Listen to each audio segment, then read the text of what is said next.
Assalamualaikum warahmatullahi wabarakatuh.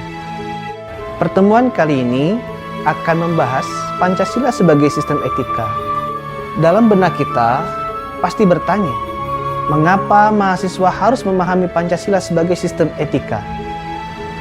Singkatnya, Pancasila selain sebagai way of life bagi bangsa Indonesia, juga merupakan struktur pemikiran yang disusun untuk memberikan tuntunan atau panduan kepada warga negara Indonesia pada umumnya dan mahasiswa pada khususnya dalam bersikap dan bertingkah laku. Maksudnya, mahasiswa dituntut untuk mampu mengembangkan dimensi moralitas dalam dirinya sehingga memiliki kemampuan untuk menampilkan sikap spiritualitas dalam kehidupan bermasyarakat, berbangsa, dan bernegara. Dengan harapan mahasiswa sebagai masyarakat ilmiah akademik pada akhirnya mampu mengambil keputusan yang komprehensif dengan pertimbangan moralitasnya.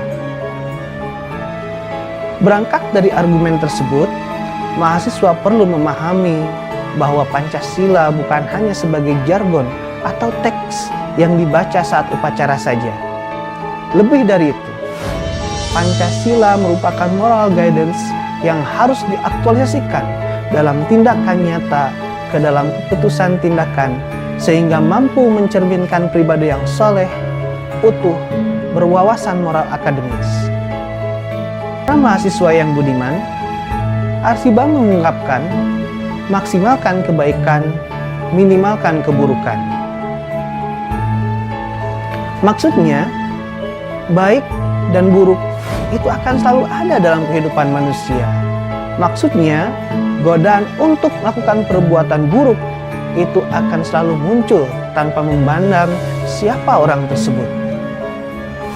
Dari ungkapan Arsibam tadi sangat jelas bahwa Pancasila sebagai sistem etika sangat penting dipahami oleh mahasiswa. Dengan harapan mampu untuk selalu berpikir baik, berperasaan baik, dan berperilaku baik dalam kehidupan sehari-hari, baik sebagai bagian dari masyarakat, bangsa, maupun negara. Para mahasiswa yang budiman, uraian tadi sangat jelas bahwa Pancasila sebagai sistem etika sangat penting untuk dipahami oleh mahasiswa.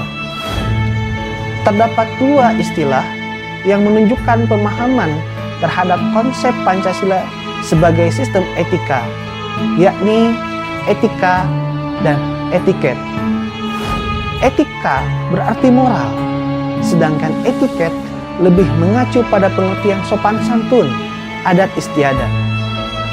Keduanya memang mengatur perilaku manusia secara normatif, akan tetapi etika lebih mengacu kepada filsafat moral yang merupakan kajian kritis tentang baik dan buruk, sementara etiket mengacu kepada cara yang tepat yang diharapkan serta ditentukan dalam suatu komunitas tertentu.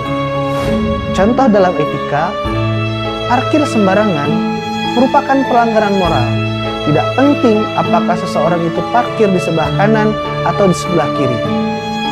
Etiket, misalnya terkait dengan tata cara berperilaku dalam pergaulan, seperti makan dengan tangan kanan, dianggap lebih sopan atau beretiket. Dari penjelasan dua konsep tersebut, sangat jelas bahwa etika merupakan suatu ilmu pengetahuan normatif yang mempelajari tentang konsep nilai baik dan buruk, harus, benar, atau salah secara sistematis. Dengan demikian, Pancasila sebagai sistem etika dapat berarti suatu kode atau suatu kumpulan asas yang membentuk suatu keseluruhan yang konsisten, koheren, dan terpadu. Para mahasiswa yang budiman, oleh karena Pancasila sebagai sistem etika yang berfungsi sebagai way of life dan tuntunan dalam cara berpikir setiap warga negara, maka mahasiswa harus memahami dinamika dan tantangan Pancasila hingga saat ini. Dinamika Pancasila sebagai sistem etika akan terus mengalami pasang surut dalam kehidupan berbangsa dan bernegara. Setidaknya, kita akan menghadapi 5 tantangan bagi Pancasila sebagai sistem etika. Pertama, berubahnya tatanan kehidupan sosial dan budaya masyarakat. Dengan adanya peristiwa tersebut, generasi muda dihadapkan pada keadaan-keadaan yang serba berbeda, yang mengarah pada hal-hal yang negatif, seperti pergaulan muda-mudi yang kelewat batas, penggunaan obat-obatan terlarang, dan berbagai kenakalan remaja lainnya. Kedua, lunturnya wibawa pemerintahan. Hal ini tentu saja akan menimbulkan rasa ketidakpercayaan warga negara terhadap pemerintah, dan dampak negatif lainnya akan menimbulkan apatis terhadap berbagai program yang dirancang oleh pemerintah.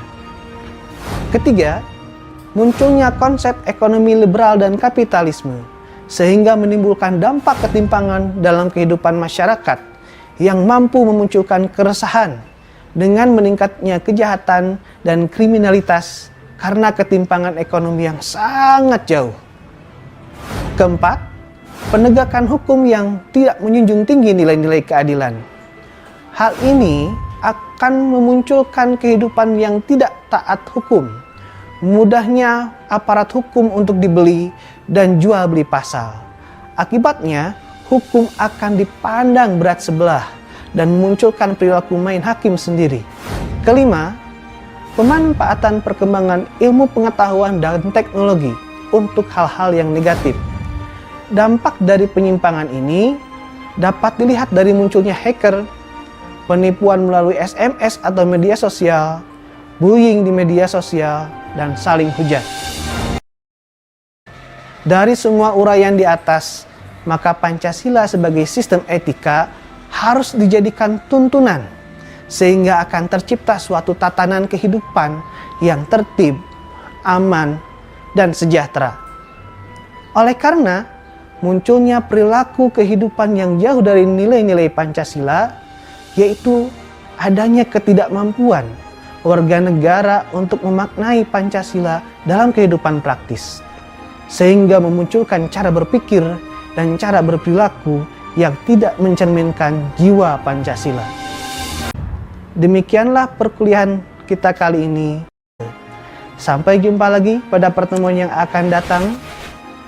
Wassalamualaikum warahmatullahi wabarakatuh.